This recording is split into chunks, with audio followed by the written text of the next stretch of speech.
kita melakukan program hamil sampai ke program bayi tabung 13 kali.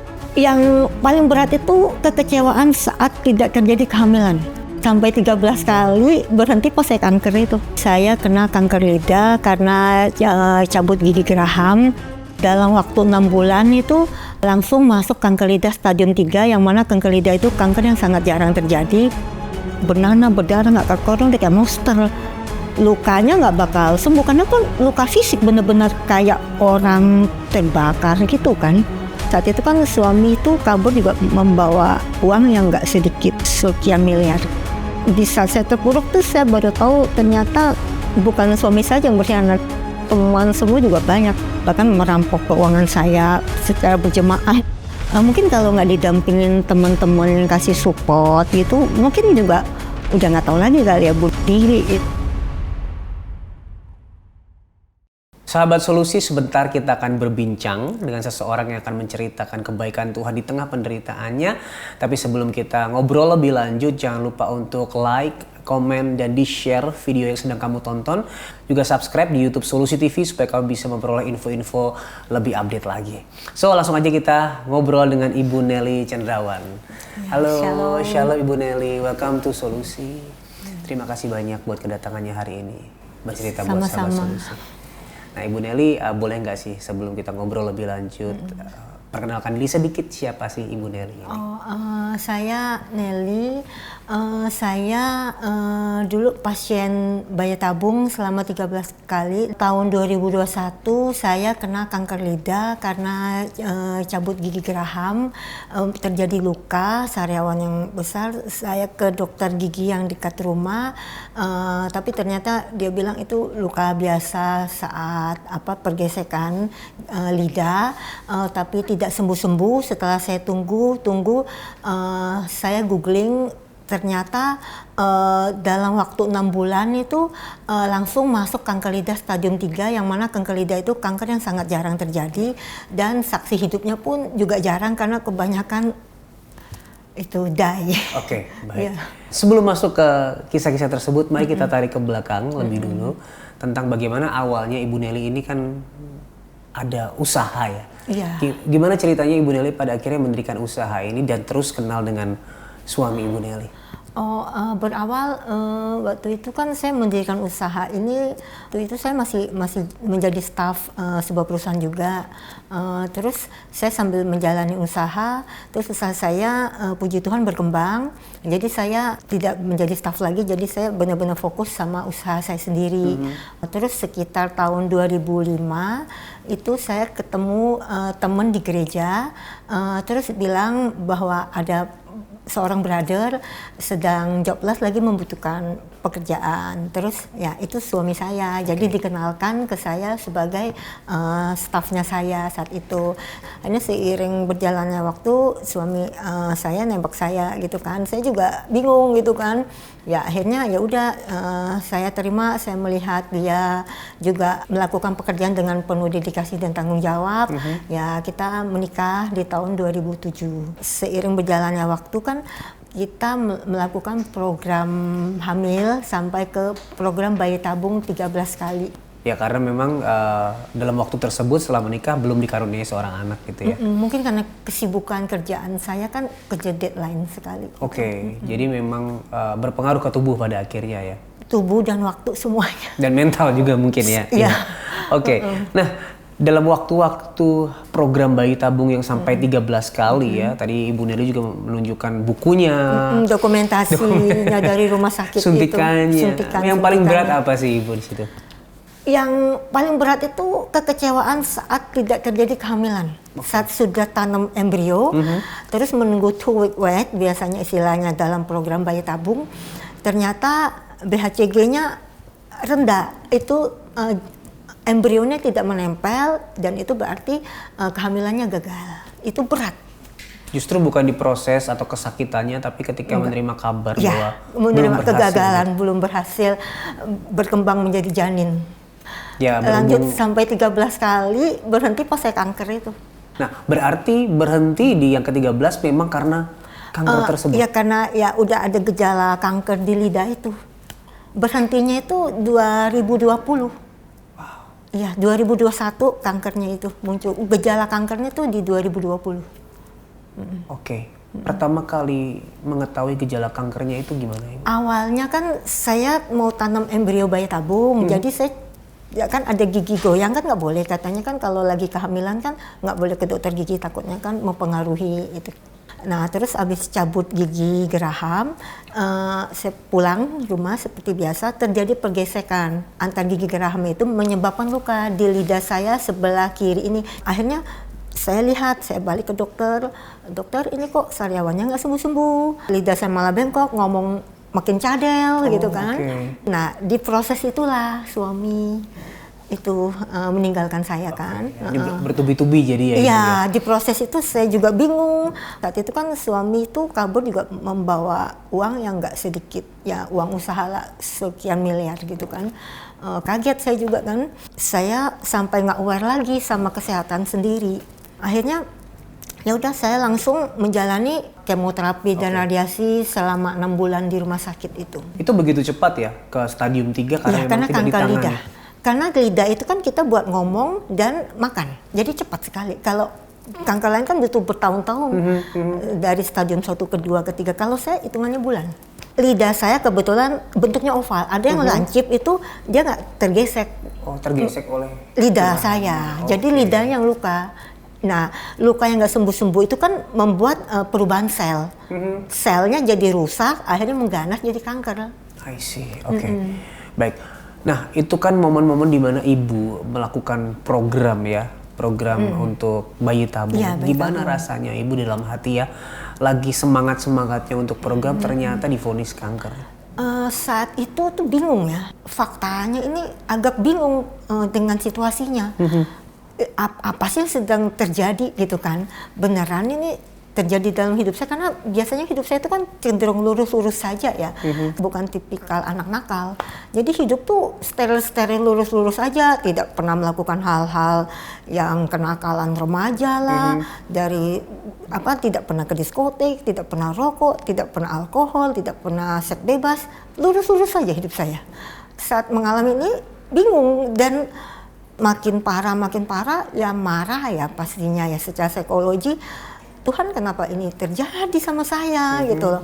Orang yang hidupnya amburadul kok tidak menuai sengsara seperti saya. Sehat-sehat aja gitu ya. Iya, seperti itu sih, lebih kepada kecewa. Dan di situ juga di saat saya terpuruk tuh saya baru tahu ternyata bukan suami saja yang berkhianat, teman semua juga banyak, tapi masih untung juga Tuhan diantara semua yang berkhianat ya, bahkan merampok keuangan saya secara berjemaah mungkin. Saya ini kan pergaulannya di lingkungan teman-teman gereja, karena kan saya hidupnya lurus-lurus saja. Tapi ada segelintir juga teman-teman gereja yang sama juga menolong saya melalui semua ini. Jadi tidak semuanya jahat. Gitu. Pada akhirnya Tuhan memakai sesama umat untuk saling menopang dan jadi menolong ya. sebagian menjerumuskan saya, sebagian menolong saya. Baik Ibu. Nah, hari ini Sahabat Solusi kita belajar bahwa bahkan di tengah kesesakan, di tengah kemarahan, kekecewaan, dan ketidaktahuan, kita bisa berseru kepada Tuhan. Dan terlebih Tuhan memakai umatnya, Tuhan memakai orang-orang di sekitar kita untuk menolong dan menopang kita. Hari ini pun mungkin Tuhan memakai kami untuk mendoakanmu. So bagi kamu yang butuh untuk didoakan, kamu bisa menghubungi nomor yang di bawah ini. Kami siap untuk mendengarkan ceritamu, apapun permasalahanmu, menemani perjalananmu dan mendukung kamu di dalam doa. Kami tunggu ya.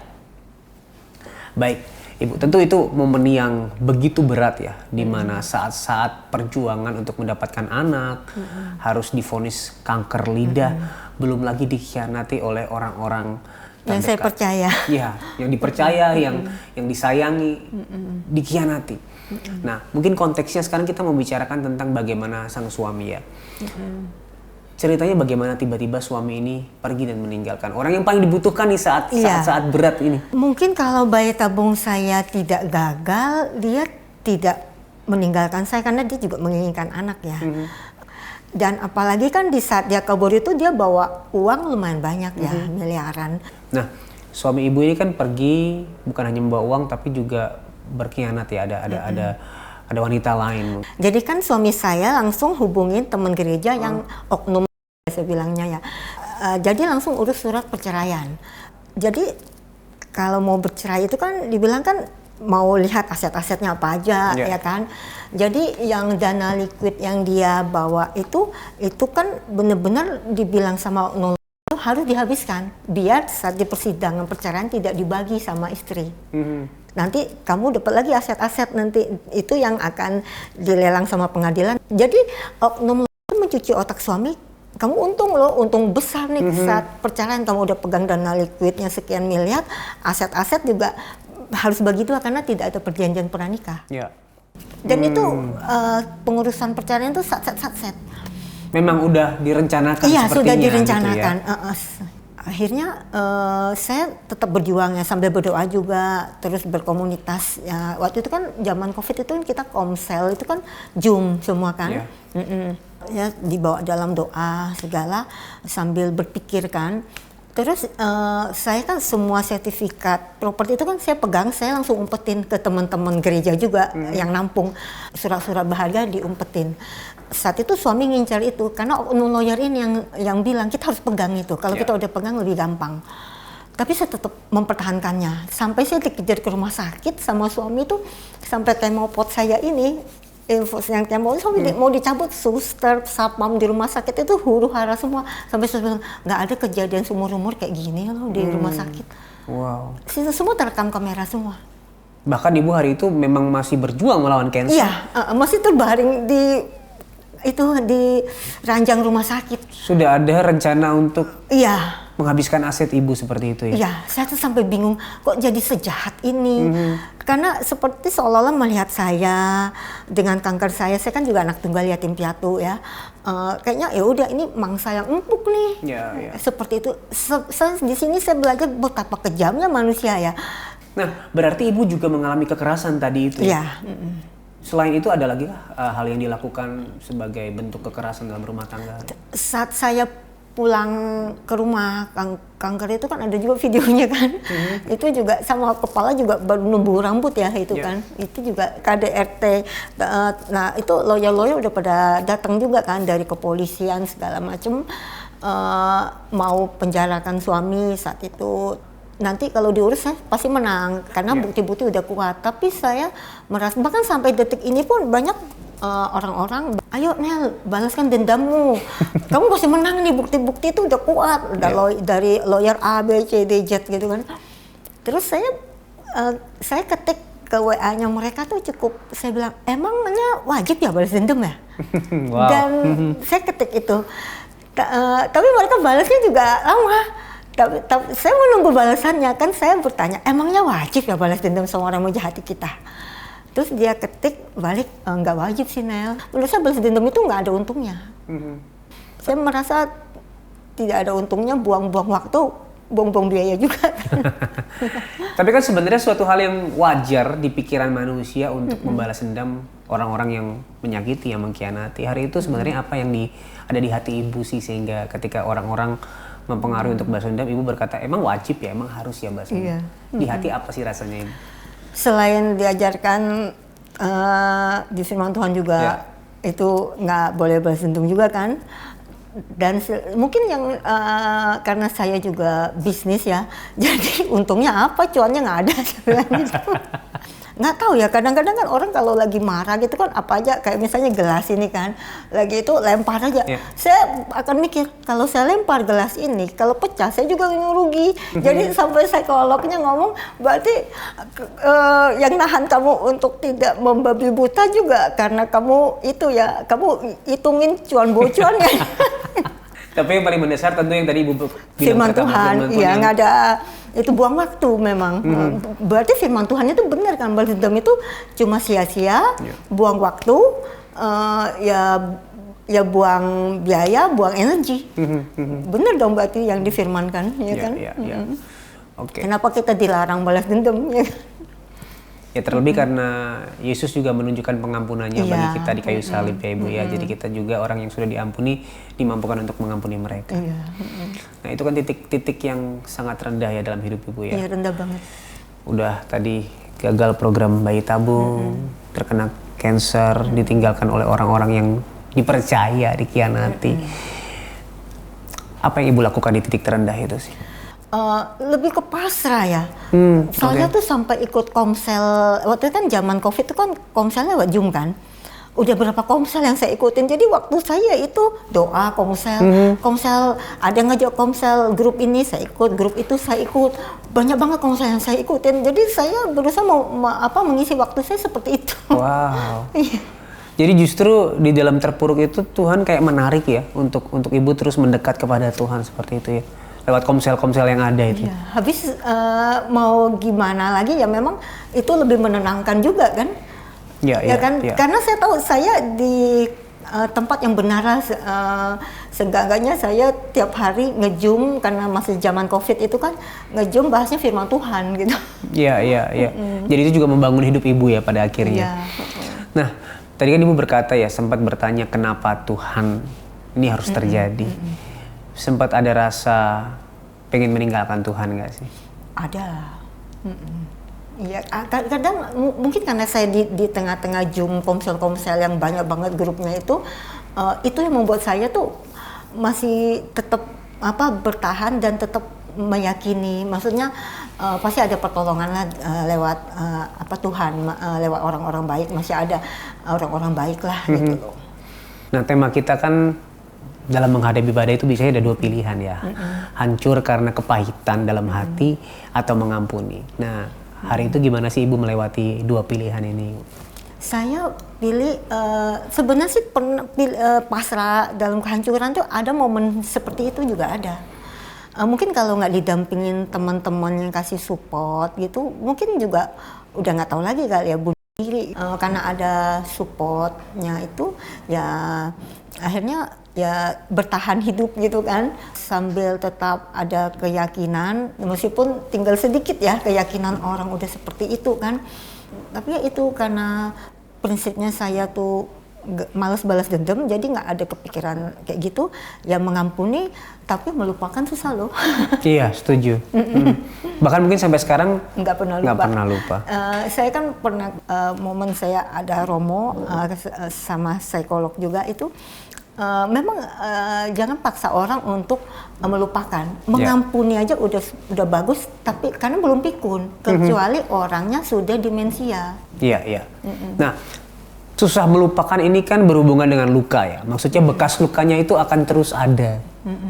Nah, di momen apa sih ibu pada akhirnya memutuskan untuk bangkit dan berkata bahwa ya bekas lukanya memang tetap ada, ingatannya tetap ada, tapi tidak boleh itu yang mendefinisikan hidup saya? Saya tuh waktu kemoterapi kanker itu, saya berpikir saya lewat, tidak sembuh bisa sampai ngomong lagi, itu juga nggak nyangka semua, karena saat pulang dari RS itu kan ngomong itu masih susah, makan apalagi. Kalau melihat foto-foto kanker saya kan parah sekali, udah kayak monster ya, ya kan, udah nggak karu-karuan lah, kulit sampai ini sampai bersih gini pun kan saya pikir tuh udah mengalami lukanya nggak bakal sembuh, karena kan luka fisik bener-bener kayak orang terbakar gitu kan.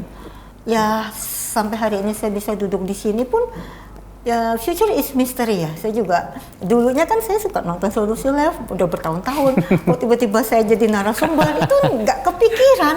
Karena saya menonton masalah-masalah orang ruwet sekali. Sedangkan saya hidupnya lurus-lurus gitu kan.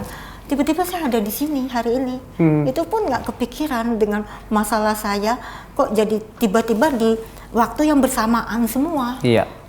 Saya bersyukur Tuhan masih tempatkan orang-orang baik lah ya, dari teman-teman gereja yang masih setia, terus rekan-rekan bisnis yang Tuhan tempatkan ke saya, ya mereka menolong saya bangkit, berbisnis lagi hingga hari ini gitu loh. Meskipun nggak gampang ya, tapi ya puji Tuhan bisa bangkit bisnis lagi, bisa membuka lapangan kerja lagi buat orang-orang yang membutuhkan.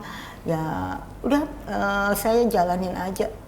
Nah, puji Tuhan kan secara fisik sudah dipulihkan.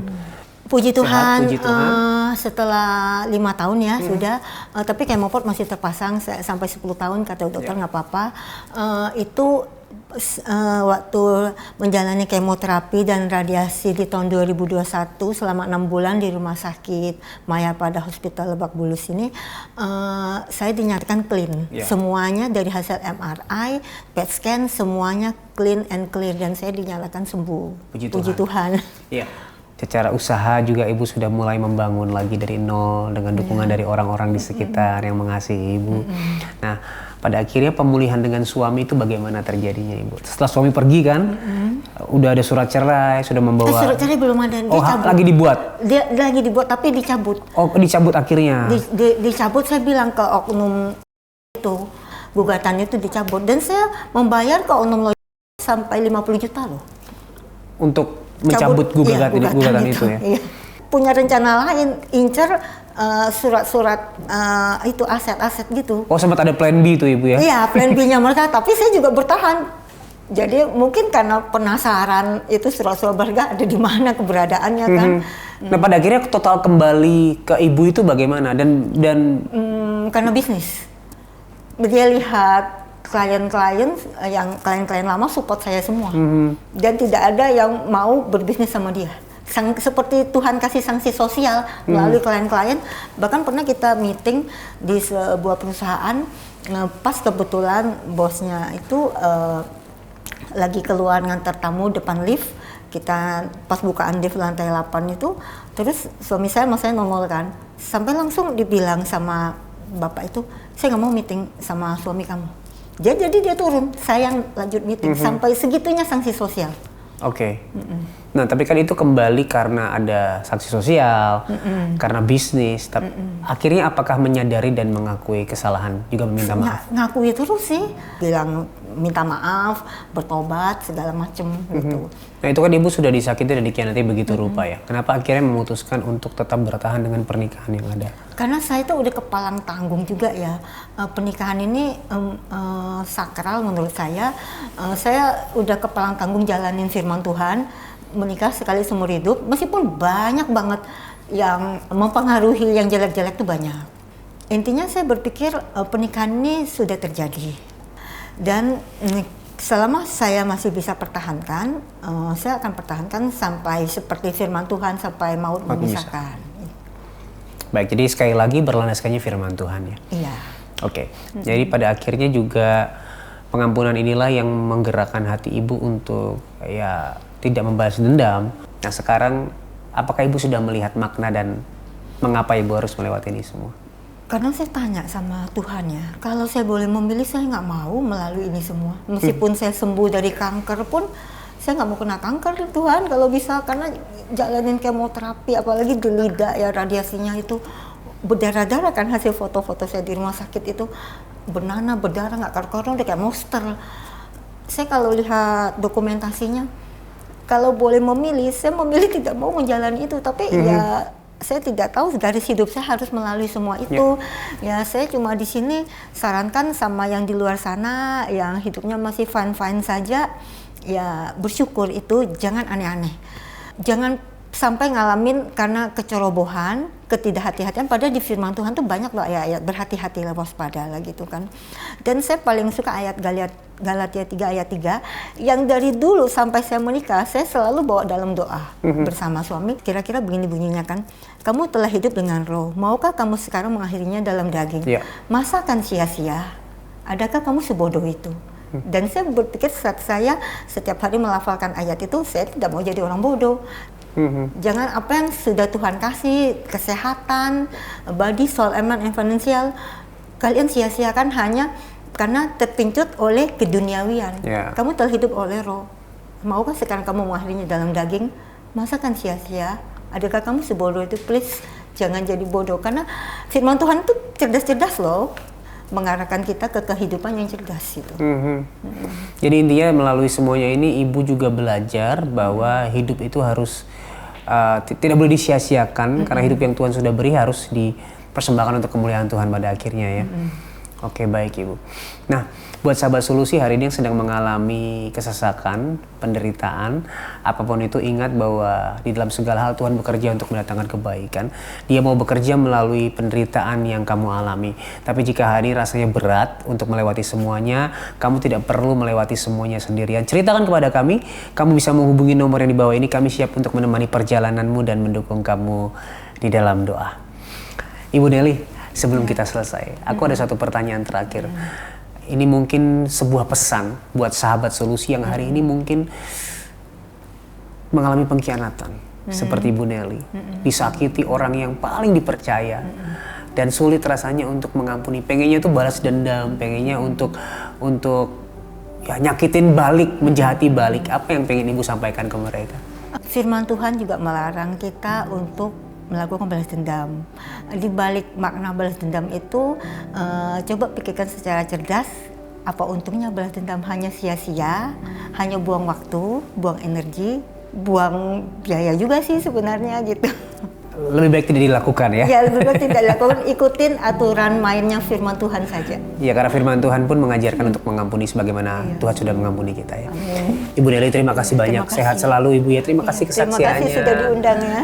Iya, sama-sama, sehat selalu dan Tuhan pakai terus untuk nyatakan kebaikannya bagi orang banyak.